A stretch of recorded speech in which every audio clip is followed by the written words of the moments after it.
በመጀመሪያ ዲነል ኢስላምን ያገኘሁት ማለት ነው በአንድ ነገር ነው። እሱም በእግዚአብሔር ቃል በሚባለው በመጽሐፍ ቅዱስ ነው። አንደኛ ኢየሱስ ክርስቶስን መጀመሪያ ኦርቶዶክስ ነበርኩኝ። መጀመሪያ ኦርቶዶክስ ሆኜ አብ ወልድ መንፈስ ቅዱስ ሶስት አምላክ እንዴት አንድ አድርጎ ማምለክ እንደሚከብድ ላሳያቸው። አብ እግዚአብሔር ነው ብለው ከሰየሙት፣ ወልድ ልጅ ነው ከተባለ፣ መንፈስ ቅዱስ አብሳሪ ነው ከተባለ፣ አንድ አድራጊ ነው ከተባለ ኦኬ የቱን ነው መቀበል ያለብኝ? አንድ አምላክ ነው ያለው ብለውኛል እኮ። አንድ አምላክ ነው ያለው ብለው ካስተማሩኝ አንድ አምላክ ነው ያለው ብዬ አምናለሁ። ግን ደግሞ ኢየሱስም አምላክ ነው ብለን ከተቀበልን ስሙን መድኃኔዓለም ብለን ይዘነው ስሙን መድኃኔዓለም ብለው በብዛት መድኃኔዓለም ተብሎ ነው በኦርቶዶክስ ምን የሚጠራው። እሱን ጌታ ከተባለ ማለት ነው ወልድ መድኃኔዓለም ነው ከተባለ፣ አብ እግዚአብሔር ነው ከተባለ ሁለት አምላክ አላመለኩም? በትክክል ሁለት አምላክ ነው ማመልከው ማለት ነው። ለዚህ ደግሞ ሁለት አምላክ ነው ማመልከው። ለምንድን ነው ታዲያ ሁለት ማመልከው? አንድ አምላክን አላመልክም ወይ? ጴንጤ ሆኜ ብዬ ጴንጤ ሆንኩኝ። እሺ በዚህ ዛነቴ ጴንጤ ሆኜ ኢየሱስ ጌታ ነው ይላሉ። እሺ ኢየሱስ አምላክ ነው፣ ሰማይና ምድርንም የዘረጋው እርሱ ነው ኢየሱስ ነው ይላሉ። እሺ ከዛን ደግሞ ዮሐንስ ወንጌል ደግሞ ዮሐንስ መጥምቁ ዮሐንስ ኢየሱስን ሲያጠምቀው ማለት ነው ከሰማይ አብ እግዚአብሔር እንደዚህ ብሎ ተናግሯል። እርሱ የምወደው ልጅ እርሱን ስሙት ብሏል። እሺ ከዛን ኢየሱስም መጽሐፍ ቅዱስ ላይ እኔ ሰው ነኝ ብሎ ተናግሯል። ዮሐንስ ወንጌል ላይ ገብታችሁ ማንበብ ትችላላችሁ ከፈለጋችሁ። ቦታውንም ነግራችኋለሁ ከፈለጋችሁ። እኔ ሰው ነኝ ብሎ ተናግሯል። ሰው የሆነን ሰው ዮሐንስ ወንጌል ምዕራፍ 17 ቁጥር 20 ላይ ይናገራል።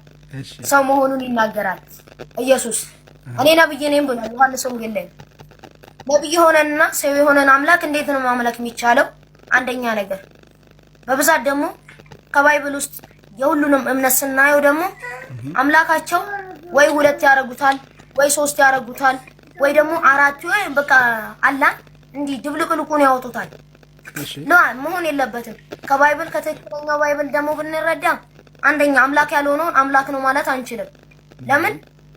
አንድ አምላክ ነው ያለው በሰማይም ያለ ከአርሽ ሁሉ በላያት ያለና የነበረ የሚኖርም ለዘላለም።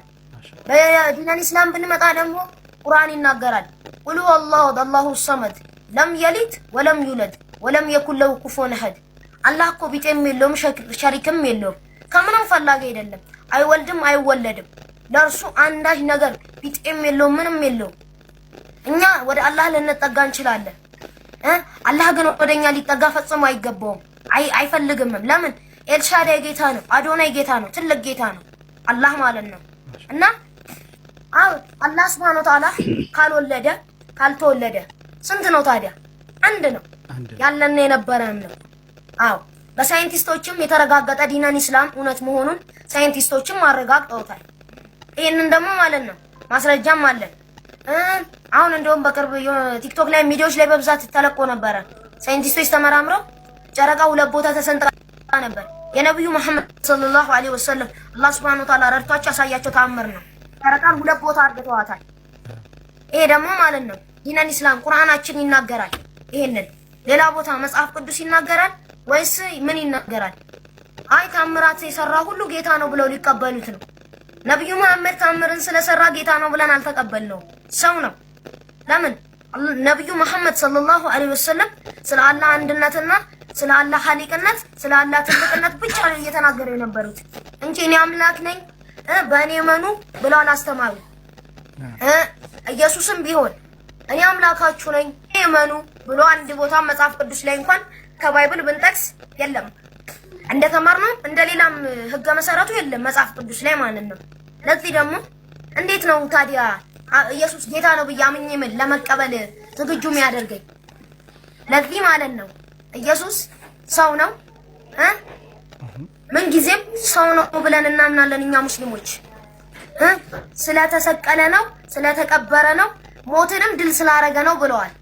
እና ኢየሱስ ቁርአናችን ደግሞ እንደሚናገረው ወማ ሰለቡሁ ወማ ቀተሉሁ ወላኪን ሹቢህ ለሁ፣ አልቀበሩትም አልሰቀሉትም አልገረፉትም አስመሰለባቸው ይላል። ኢየሱስን መሳይ ነው የተሰቀለው። ኢየሱስን የመሰለ ኢየሱስ አርጓል በሚሉት ብቻ ነው እኛ ሙስሊሞች ከካፊር ጋር የምንመሳሰለው እንጂ በሌላ ነገር ምንም አንመሳሰልም።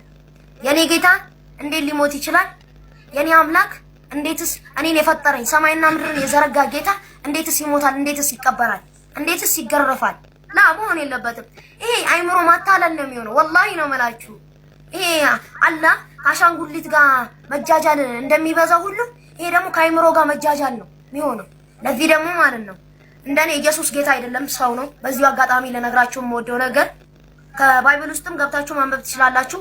ኢየሱስ ክርስቶስ ሰው ነው፣ ጌታ አይደለም። እርሱም ደግሞ ለጠፉ በጎች ለእስራኤል ቤት ብቻ ነው የተላከው። ማቴዎስ ወንጌል ምዕራፍ 15 ቁጥር 24 እኔ የተላኩ ለጠፉ በጎች ለእስራኤል ቤት ብቻ ነው ብሏል።